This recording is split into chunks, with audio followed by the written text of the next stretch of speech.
What's up, readers? You know, in sports, when we want to get better, we don't just kind of show up and kick a soccer ball around, or we don't just throw the football back and forth between our friends. That's fun. We do that, but we know we're not really getting much better when we do that. The same thing goes for reading.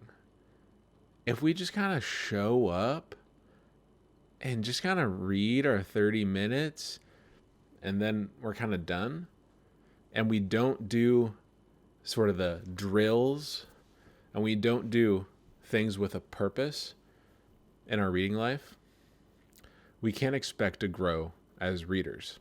So today, we're going to talk about how we can make purposeful choices about what we do with our reading life so that we can grow as readers.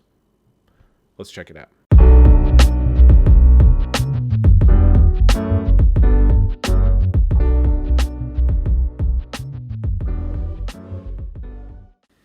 All right, readers. Today, we're actually going to be going through this pretty quickly because I want to leave a lot of time for you to think about your work so far in this first bend of work that we've done before we come back and move on to the next bend and push forward. It may be hard for us to pause and think at that time. So today, we're really focused on pausing and thinking and reflecting on what we've done. This is no different than football. I know I relate to football as a former coach and player. And just like in football and reading, in football, we have to study not only the other team we're playing, but we have to study ourselves sometimes. We have to understand what we're doing well and what we're not doing well. Then we have to decide how we can make ourselves grow and become better at the things that are holding us back. That might mean drills. That might mean developing a different goal or game plan for ourselves. So I'm going to take you through a little bit of how I would develop some drills, game plans, and study myself in my reading life to decide what comes next. So, looking at this checklist over here on the side, it's important that we kind of jog through this ourselves. So, if I'm thinking, about my reading life, choosing texts, and then making plans with other readers, some of you may have made plans as far as you're reading the same book as someone else, but you might be reading your own. So this first part, I know for myself, I'm thinking, am I good at choosing books? Do I struggle finding books that I like? Do I struggle finding books that I could share with other people? One way that I might know that I struggle with that is, if it always takes me a while to find a book and I end up kind of going, I guess I'll just choose this one. If you find yourself saying that, the reality is we sometimes need to use experts like me or some of your other friends who tend to just find really good books. They're sort of like those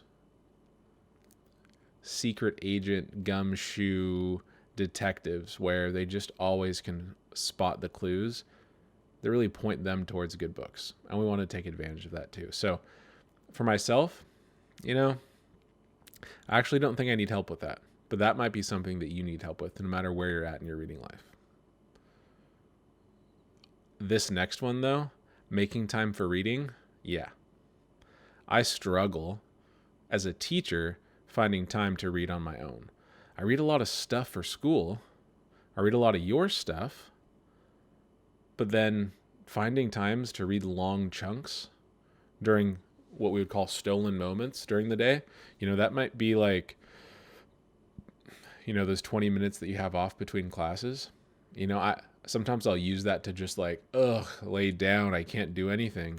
But instead, I could be using that to invest in my reading life and reading a little bit more.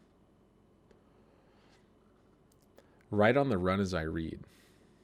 You know, this one doesn't fit well with my personality. I'm not someone who likes to just do things as I'm moving along. I like to sit down and be purposeful. So for myself, this isn't going to be something that's part of my checklist. So writing on the run as I read. In other words, like I'm reading and I just happen to have some sticky notes. And so I quickly write some things down as I'm thinking. I want to be more purposeful about that. I want to really make sure that I've got my journal with me, and or it could be your assignment where you're jotting. And then as I'm reading, I'm making a conscious effort and decision to jot notes. Writing more extensively to grow our theories as we think back on our reading. It's kind of hard if and now I'm thinking about, my own life as a reader. If I'm in a book club, I tend to just kind of roll with it. I'm not one for writing things down and making up these theories. I tend to, maybe save some pages in my Kindle and kind of think, oh, I'll go back and look at those highlighted things.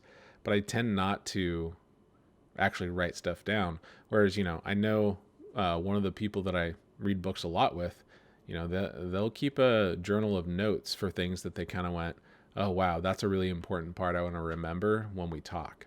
So I'm absolutely guilty of that. And I think that it would benefit me being more purposeful, writing things down instead of just hoping I go back and look at my Kindle.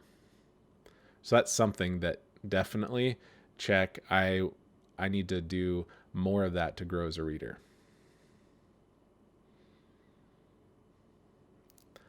I love talking about text. For me, that's not an issue. But if you're thinking back to the work that we've done in our breakout rooms, are you the person who's starting the conversations? Are you the person who, after someone else talks, you kind of go, yeah, I pretty much had the same as them?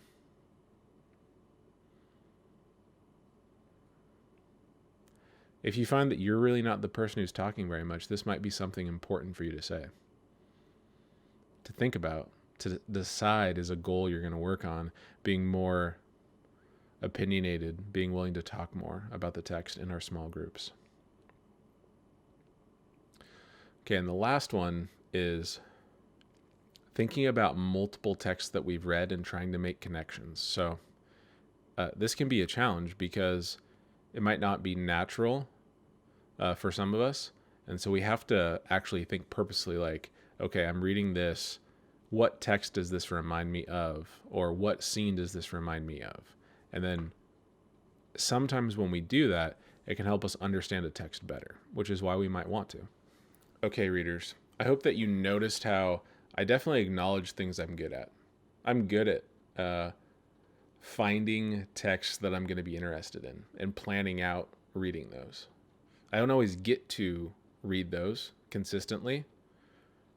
And most importantly, I acknowledge probably my biggest weakness, which is not reading or not writing about the reading that I'm doing and keeping track of that in a place that I can actually go back and look at it. I'm too reliant on reading digital text where I can just highlight parts of the Kindle and say, I'll look back at that. In the same way, you should sort of identify those couple things for yourself, something that you're doing really well, and then how you're going to continue to do well in that, something you're struggling with, and how you're going to be purposeful about improving at that. Okay, readers. So here's our time that we're going to pause today. Pause and really think to ourselves and then our partners what this is going to look like for each of us. You might be able to get some help from your partners as far as ideas that will help you to grow in areas of weakness, because some of you might have an area of weakness that someone else has as an area of strength. So I encourage you to talk to each other about that. Okay, so I expect that you're going to talk to your partners for quite some time about this.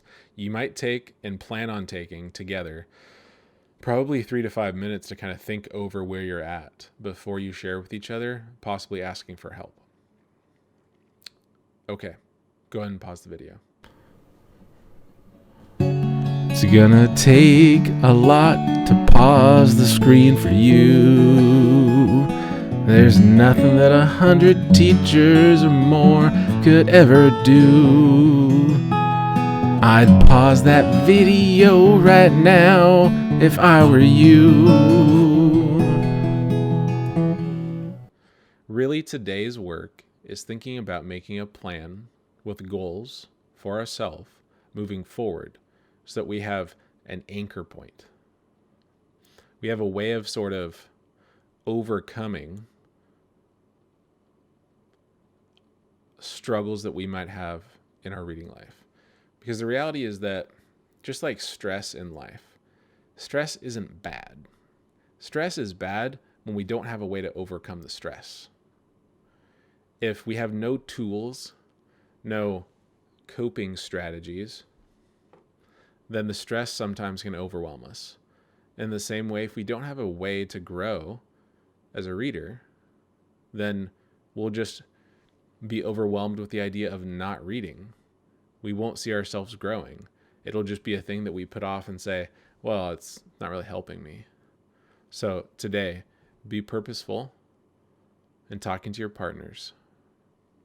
Be purposeful in making goals and writing them down so that we can move forward in our unit and try to harness the growth that we've already had as readers and decide what areas we still need to grow more in. Until I see you next time, happy reading.